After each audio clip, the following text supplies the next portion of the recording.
अभी police constable व sub inspector हम लेकर आए हैं आपके लिए मेंटल एप्टीट्यूड टेस्ट, जिस पर हम सबसे पहले चर्चा करेंगे थ्योरी, फिर लगाएंगे बनने वाले क्वेश्चन और फिर लगाएंगे प्रैक्टिस सेट। तो यूट्यूब पर पहली बार आपको ये क्लास देखने को मिलेगी। पूरी डिटेल से 5 क्वेश्चन आपके होंगे तैयार। 5 क्वेश्चन को हल्के में ना लें, क्योंकि एक एक क्वेश्चन पर 1-1 लाख बच्चे इधर से उधर होते हैं। तो 5 नंबर का मतलब है कि 10 लाख बच्चे। ठीक, तो आज हम चर्चा करेंगे। तो मैं हूँ सुरजीत ठाटी।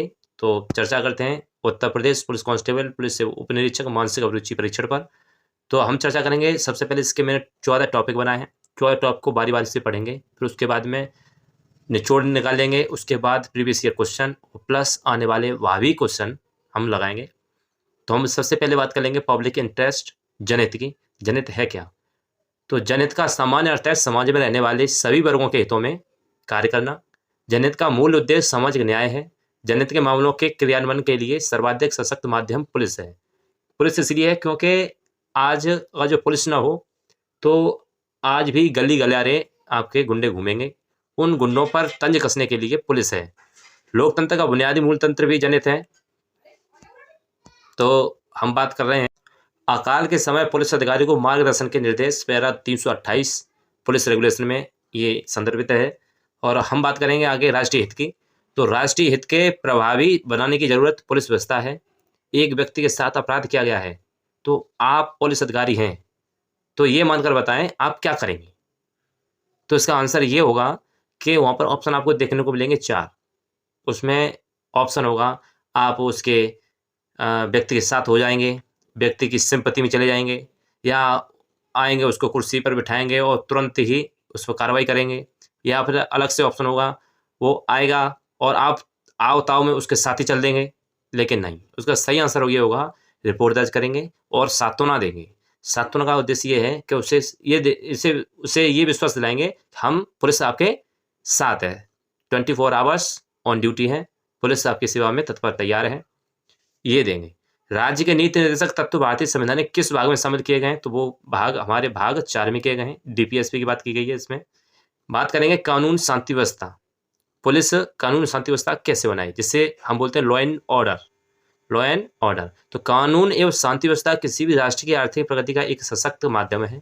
भारत 140 करोड़ से अधिक आबादी वाला एक विशाल देश है।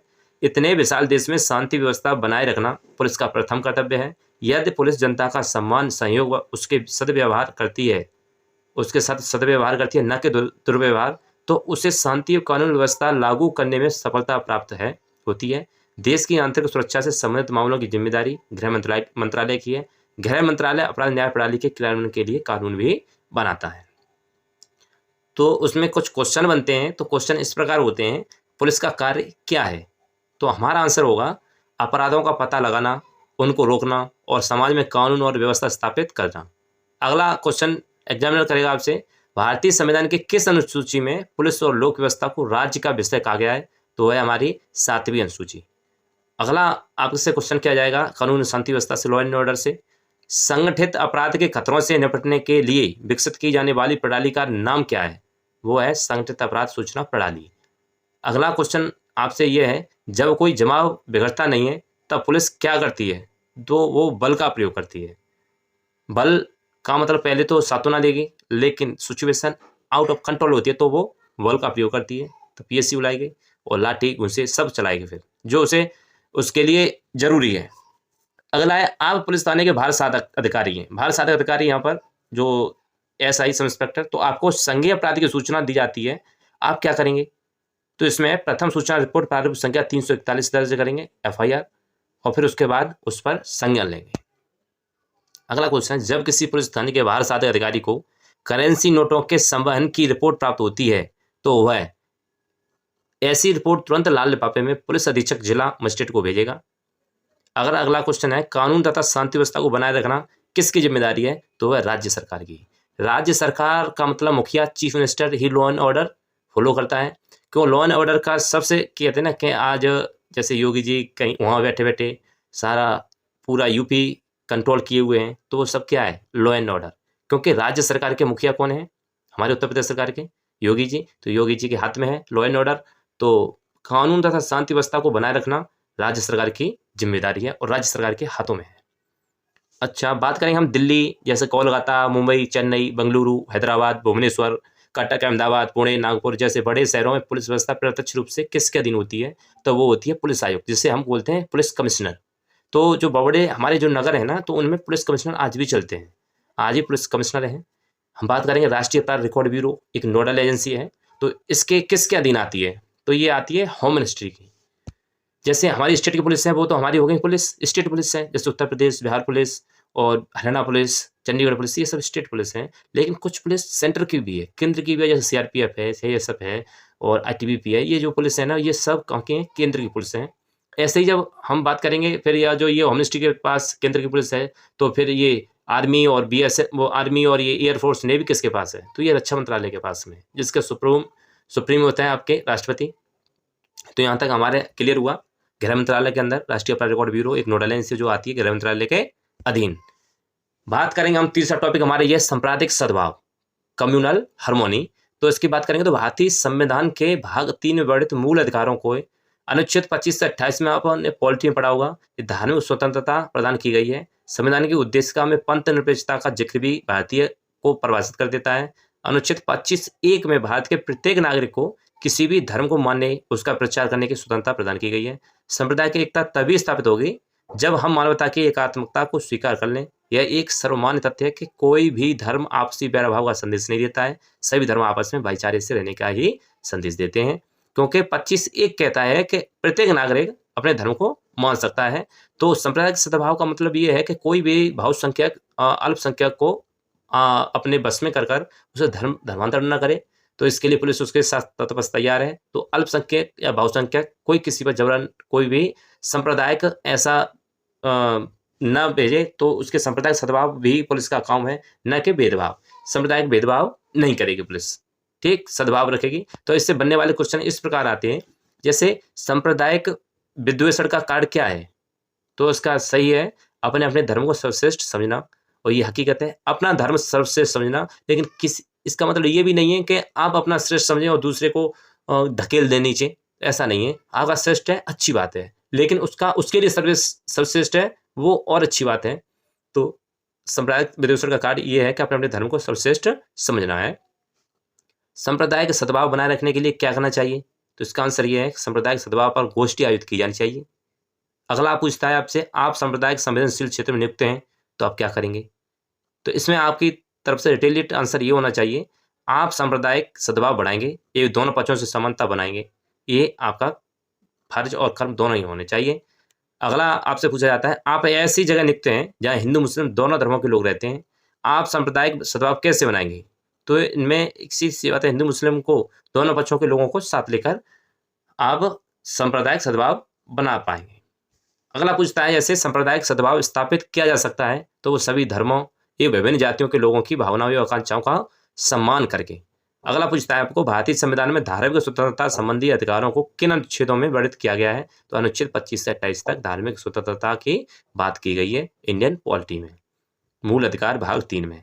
सांप्रदायिक सद्भाव की आवश्यकता होती है, तो ये जब होती है कि जब किसी देश या राज्य में विभिन्न धार्मिक एवं जातीय संप्रदायों के लोग एक साथ रहते हैं, तो सद्भाव की जरूरत पड़ेगी, क्योंकि सबको मिलकर जुलकर रहना है। यही तो है हमारा भारत, जो विविधताओं के बीच में चलते चलते और सबको लेकर चल रहा है, सबका साथ सबका विकास। ये है हमारे भारत की पहचान, कोई किसी से कोई भेदभाव नहीं। अब जैसे पाकिस्तान जब अलग हुआ था, वो इस बेस पे हुआ था कि हम पाकिस्तान एक मत के लोग होंगे, एक धर्म के लोग होंगे, एक सेपरेट राज्य होगा। लेकिन आज देख रहे हो कटोरा आयात में, तो यहाँ पर विविधता है, वहाँ पर जीवन है, जहाँ विविधता नहीं है तो वहाँ जीवन नहीं है, ठीक। सांप्रदायिक सद्भाव में अगली क्वेश्चन करेगा आपको, किसको संवेदनशील स्तरों की सुरक्षा के प्रति सतर्क रहना चाहिए? तो वो है पुलिस। फिजिकली जिसका कोई नहीं उसकी पुलिस है, ये हकीकत है। अगला आपसे पूछेगा, सांप्रदायिक सद्भाव के लिए पुलिस क्या कर सकती है? तो सामाजिक एकता निर्माण कर सकती है, समाज को एक बना सकती है। अगर पूछा जाए क्या जुलूसों को आप सांप्रदायिकता का माध्यम मानते हैं, तो बिल्कुल हम अपनी तरफ से ये कहेंगे, उस जुलूस में जो शामिल व्यक्तियों पर निर्भर करेगा कि वो क्या चाहते हैं पुलिस से। अगर जो वो बर्बरता चाहते हैं तो इधर लाठी तैयार है, और जो शांति से रहेंगे तो उनका साथ देगी पुलिस। तो ये उस तरफ से उन पर डिपेंड होगा, उस जुलूस में शामिल व्यक्तियों पर निर्भर करेगा कि वो क्या चाहते हैं, ठीक। अगला है अपराध नियंत्रण। तो अपराध की श्रेणियाँ हैं, तो अपराध कई प्रकार के होते हैं, जिनमें 6 प्रकार के आपको बताएं अपराध।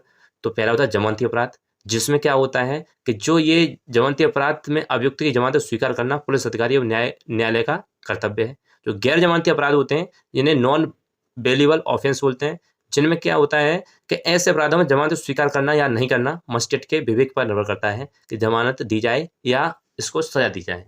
अगला आता है संज्ञेय और असंज्ञेय। संज्ञेय कॉन्जिबल ऑफेंस होता है, जो दंड संहिता आईपीसी की धारा 2 या कह दो या 2C कह दो, इसके अनुसार संज्ञेय अपराध ऐसा अपराध अभिप्रेत है जिसमें पुलिस अधिकारी प्रथम अनुसूची के या तत्समय प्रवृत्त किसी अन्य विधि के अनुसार बिना वारंटी के गिरफ्तार कर सकता है, उससे वारंटी की जरूरत नहीं पड़ेगी। असंज्ञेय अपराध आईपीसी में इसे बोलते हैं नॉन कॉन्जिबल ऑफेंस, ये धारा 2 का ही है।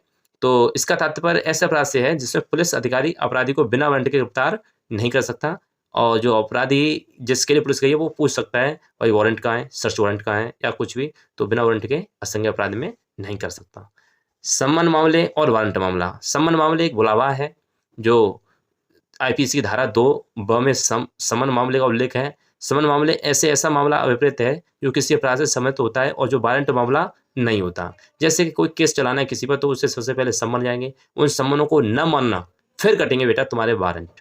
तो वारंट कटेंगे तो वो तो वारंट है ही, उसमें सजा उली हुई है। वारंट पर भी नहीं तुम गए तो पुलिस चक्कर काटेगी, उसके बाद 27 दिन बाद आपके यहाँ पर कुर्की हो जाएगी। वो अलग विषय, आईपीसी का विषय वो अलग है, लेकिन फिलहाल अभी हम अभिरुचि पढ़ रहे हैं।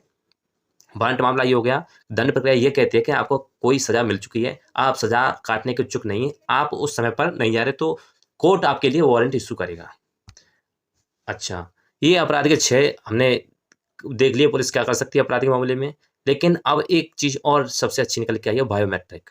अपराध नियंत्रण में बायोमेट्रिक बहुत ही उपयोगी सिद्ध हुआ है। इसमें अंगुली चिन्ह बायोमेट्रिक का एक प्रमुख अवयव है। बायोमेट्रिक वह तकनीक है जिसमें व्यक्ति की जैविक विशेषताओं के आधार पर उसकी पहचान स्थापित की जा सकती है। बायोमेट्रिक के अंतर्गत अंगुली चिन्ह, जैसे आंखों का रेटिना स्कैनिंग, आइरिस स्कैनिंग, आवाज प्रतिरूपित करना, जैसे आवाज है, जैसे किसी क्रिमिनल की आवाज किसी पुलिस के हाथ लग गई, तो उसमें क्या करेगा वो, जैसे ही अपराधी का पता नहीं चल रहा तो वो इंटरनेट पर उस आवाज को डाल देगा एक कम्युनिकेट करने के लिए। जैसे उस तरह की आवाज अगर जो कुछ शब्द देखते हैं तो तुरंत उस नंबर की लोकेशन, उसका आईपी एड्रेस, वो कहाँ से कर रहा है और किस बारी की बात कर रहा है, वो सब पुलिस के पास होगा। तो इसमें आवाज प्रतिरूप भी है और आदि में ही आता है, और भी हैं, तो अभी तो उसकी चर्चा नहीं करेंगे। तो अंगुली चिन्ह, रेटिना स्कैनिंग, आइरिस और स्कैनिंग और आवाज जैसे प्रतिरूप शामिल किए जा चुके हैं अपराध नियंत्रण के लिए बायोमेट्रिक में। क्वेश्चन इस प्रकार बनते हैं कि भारत में सबसे बड़ी आपराधिक समस्या क्या है, तो वह है आतंकवाद।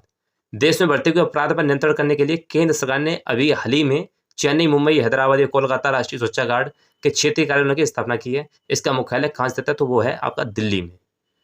अगले क्वेश्चन ये है क्राइम कंट्रोल से कि वीट का संबंध क्या है। इस चैप्टर में वीट का संबंध क्या है, तो इसका मतलब है स्थानीय सुरक्षा से। अगला क्वेश्चन ये सामुदायिक पुलिस व्यवस्था का लक्ष्य है, तो वो है पुलिस नागरिक के बीच समन्वय, यानी मेलजोल, बातचीत। अपराध का संबंध मनुष्य की किन प्रवृत्तियों से है, तो वह असहज प्रवृत्तियों से।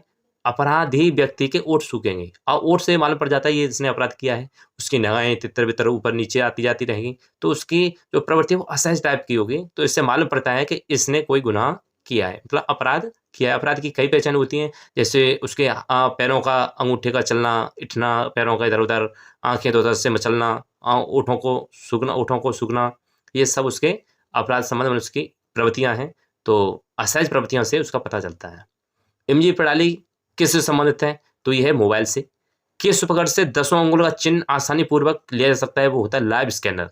जिसपे आज क्या है, जब बड़ा अपराधी होता है उसके लाइव स्कैनर का मतलब है दोनों हाथ रख दिए जाते हैं, कांच जैसा मशीन होती है, हाथ स्कैन किए जाते हैं, मतलब उसके फिंगर प्रिंट लिया जाता है। वीडियो सर्विलांस से तात्पर्य क्या है, तो निगरानी करना। आपने कहीं लिखा हुआ देखा होगा पार्किंग में आप सर्विलांस में हैं, सर्विलांस का ही मतलब होता है निगरानी करना। जैसे mobile surveillance, video surveillance, CCTV surveillance, कई प्रकार की सर्विलांस हैं, इन सब का मतलब क्या है, निगरानी करना। क्योंकि आज देखो हम डिटेल से पढ़ेंगे, डिटेल से पढ़ने का मतलब सबसे अच्छा ये है कि आपका जाएगा कुछ नहीं, जो है वो मिलेगा। शॉर्ट में क्या है, तुम्हें उतना ही मिलेगा जितना तुम्हें दिया गया है। 100 गुना बढ़िया है उस शॉर्ट रास्ते से, क्योंकि सच के रास्ते कठिन होते हैं और झूठ का तो शॉर्ट मारता है। तो शॉर्ट तो बस झूठा की रास्ता है कि अभी तो अच्छा लगता है कि हाँ यही आएगा, और बाद में मालूम पड़ता है अरे टाइम वेस्ट। तो ये इसीलिए क्या है कि अभी डिटेल से पढ़ते हैं, उसके बाद उससे भी देख लेंगे, दिक्कत मान लो। तो अभी तो अगला आता है आपका 5 नंबर, विधि का शासन, रूल ऑफ लॉ। इसमें भारतीय शासन, पहली बात कि भारतीय शासन प्रणाली में विधि को सर्वोच्च स्थान प्राप्त है। दूसरी बात यह है कि विधि के समक्ष देश का प्रत्येक नागरिक समान है, किसी भी व्यक्ति के साथ जाति, धर्म, लिंग के आधार पर भेदभाव नहीं किया जा सकता। यह आर्टिकल 14 से 18 तक है। विधि का शासन भारतीय नागरिकों को प्राप्त मौलिक अधिकारों की रक्षा करता है। विधि के शासन के 4 प्रमुख ध्येय हैं: न्याय, स्वतंत्रता, समानता एवं भ्रातृत्व। भारत में विधि के शासन की अनिवार्यता यहाँ की सामाजिक संस्कृति प्रवृत्तियों का उत्कर्ष है। और भारत में विधि का शासन प्राचीन काल में भी प्रचलित था। शासकों ने न्याय के लिए विभिन्न तरीके अपनाए थे। सातवीं बात यह है कि विधि के शासन की जांच न्यायालय ही कर सकता है, आम आदमी नहीं, आम अधिकारी नहीं। भारतीय संविधान में विधि का शासन मूल अधिकार के रूप में शामिल किया गया है। विधि के शासन में जनता को समानता दी जाती है। शासन का संचालन कुछ व्यक्तियों की इच्छा से न होकर विधि के द्वारा ही किया जाता है। विधि के शासन में सिद्धांतों की व्याख्या नागरिकों के हित में की जाती है और विधि की समानता सबके लिए बराबर है। कुछ इससे संबंधित क्वेश्चन है। विधि का शासन भारतीय संविधान की किस विशेषता से है? तो वह सर्वप्रमुख विशेषता। आधुनिक समय में विधि का एकमात्र साधन है विधानमंडल। अगला क्वेश्चन ये है, विधि के शासन का मूल प्रणेता किससे कहा जाता है? तो वो था सर एडवर्ड कॉक को। भारतीय संविधान में विधि के समझ क्षमता किस देश के संविधान से ली गई है? वो ली गई ब्रिटिश संविधान से। नियमों का पालन करना किसका कार्य है? वो है कार्यपालिका का। अगला आपसे पूछेगा, ब्रिटिश संविधान किस शासन पर आधारित है? वो है विधि का शासन। अगला क्वेश्चन है, विधि का शासन कहाँ की देन है? तो वो है इंग्लैंड की। विधि के प्रश्न पर भारतीय सर्वोच्च न्यायालय से परामर्श लेने का अधिकार किसको है? वो है राष्ट्रपति को, आर्टिकल 143 को। फिर राष्ट्रपति माने या न माने, वो राष्ट्रपति का विषय है। विधि के शासन की आधुनिक अवधारणा किसने दी? तो वो दी थी आपकी डेविस ने। अब ये अनुकूलन की क्षमता हम नेक्स्ट चैप्टर में करेंगे। तो हम आज छोड़ते हैं विधि का शासन तक, फिर मिलेंगे आपको एक नई शुरुआत से चैप्टर नंबर 6 से। तो उसके बाद अभी बहुत क्लास बाकी है आपकी, क्योंकि 5 क्वेश्चन सहज का मट्ठा नहीं है जो छूते ही आपको मिल जाए। लेकिन कोशिश करूंगा आपको वही दिया जाए जो सच में लीगल है और आपको मिल सके। तो ये मैं सिर्फ कांस्टेबल के लिए ही नहीं, यूपी एसआई और यूपी पुलिस कांस्टेबल, इन दोनों के लिए ही बनाया है। तो आपको जैसा लगे उस हिसाब से आप इसमें कमेंट, फीडबैक और सब्सक्राइब कर सकते हैं चैनल को। नए हैं तो, पुराने हैं तो लाइक और शेयर जरूर करें, ताकि जो 25 लाख भाई बहन जो भी परीक्षा में बैठेंगे उनमें कुछ लोगों को ये पुलिस अभिरुचि मिल जाए। ठीक है, तो थैंक्स फॉर वॉचिंग। मिलेंगे कल फिर इसी जोश और उमंग के साथ। Thanks for watching. Thank you, धन्यवाद, बाय बाय।